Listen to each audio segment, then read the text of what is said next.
And May is the owner of Snug Furniture, and she's debuting her line at ICFF in May.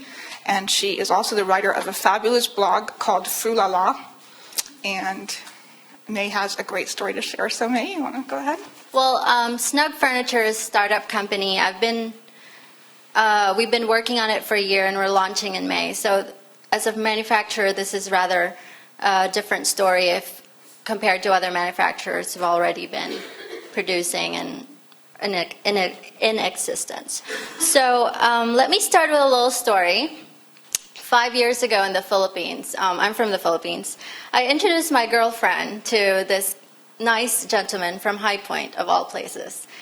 And he's a very nice guy, and sparks flew, and then all of a sudden, so he asked her out on a date, and she's like, before she answered, she called me.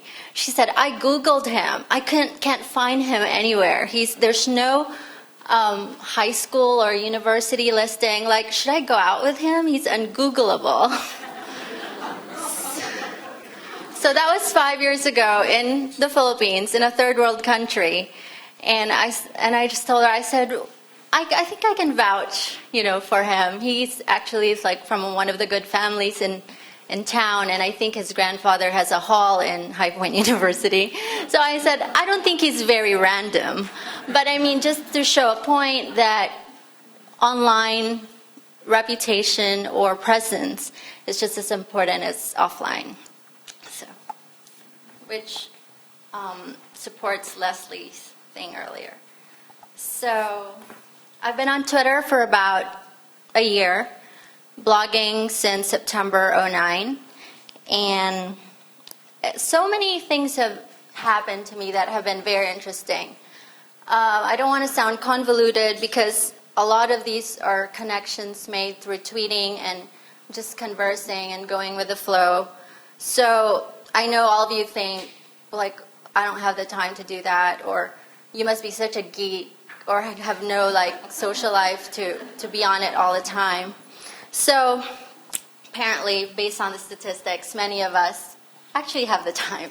What we call it structured procrastination, because we all procrastinate, right? So you just have to procrastinate productively.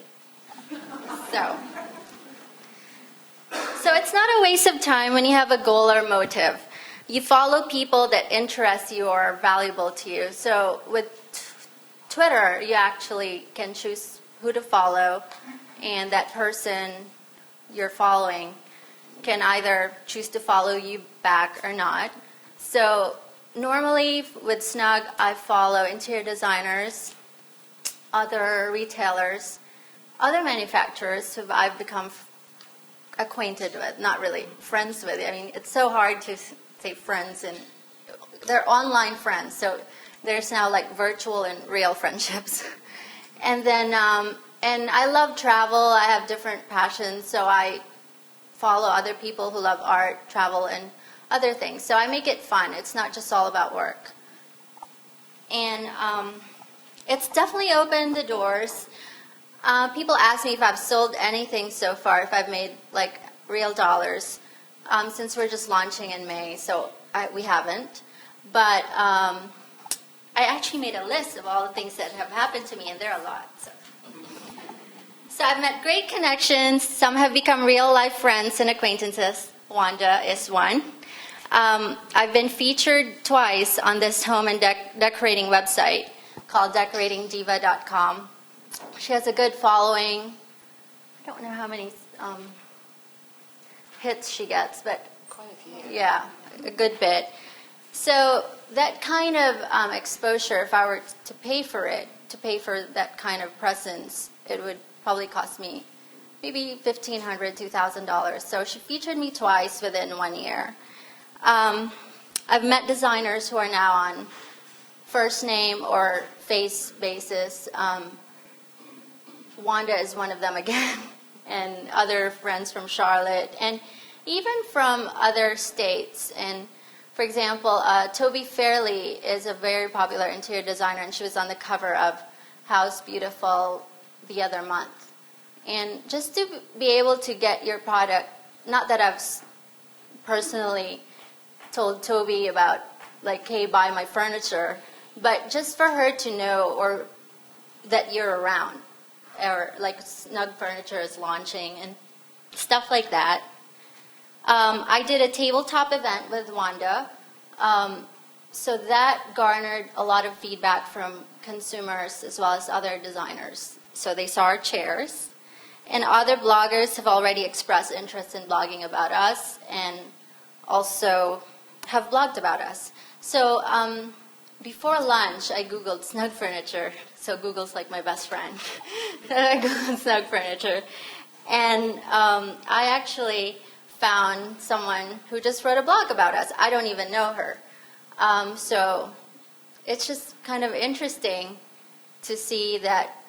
So I have to check out who she is. And so the exposure is very exponential. It's so viral.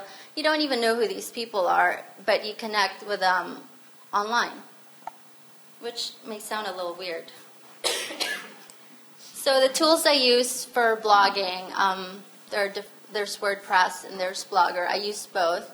My personal blog uses Blogger, and I use WordPress for Snug Furniture. I read blogging blogs. It's called Pro Blogger, and they normally have how-tos on how to measure your site visits, how to measure your success, and just how to blog in general, how to be interesting, or just how to sell your stuff, how to accept ads on your blog, just different things. So if you Google all these things, pretty much you can come up with some answers. My tips for blogging would be own your own domain and something that's very easy and memorable. Proofread and edit. You don't want any wrong spelling or anything random. Have a credible bio. At first, I wasn't very open with my blogging and tweeting because I really found it a little weird and a bit narcissistic to be like, hey, this is me. And so, but I realized that other people don't follow you because you have no credible, like I didn't want to say like, oh, I'm into this and that, but at the same time, they actually do want to see that. And so you have to kind of put yourself out there. And one time it made me realize someone who's our Twitter, Sarah Devon, S. Devon, she told me, she Googled me. She said, and she found an article about me 5 years ago. So she said, here's something about Maybelline and blah, blah, blah. So I thought that kind of made me realize how important it is to put yourself out there, even if you think it's obnoxious. And then, of course, don't steal content or plagiarize. Be consistent. Don't think about like, oh, how much time am I putting into this and how much money will I get out of this 30 minutes that I'm blogging today. Just don't think that way. You never know.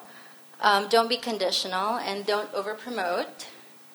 Connect with your audience. I find that with subscribing to different blogs, it's made me more aware. Like, I don't have time. I have a lot of magazine subscriptions, but I don't never get to read them on time. So with all these blogs, it's actually great. You just get updated with different things. And then converse with people you normally don't converse with. I guess that's it. And then the important thing is bringing this online relationships or contacts to reality. Make it bridge the gap between the online and the physical world. So we have tweet ups. I know it sounds so crazy. We have tweet ups. It's like a meetup for a Twitter group. And for High Point Market, we actually have Global Views is sponsoring a tweet up among the Twitter community. And so again, that's someone like Global Views getting exposure among designers. And, it all benefits everybody. We meet different designers. We meet different manufacturers. So that's on April 18th if you want to be there. And again, it's just a brand strengthener and creates awareness and all that.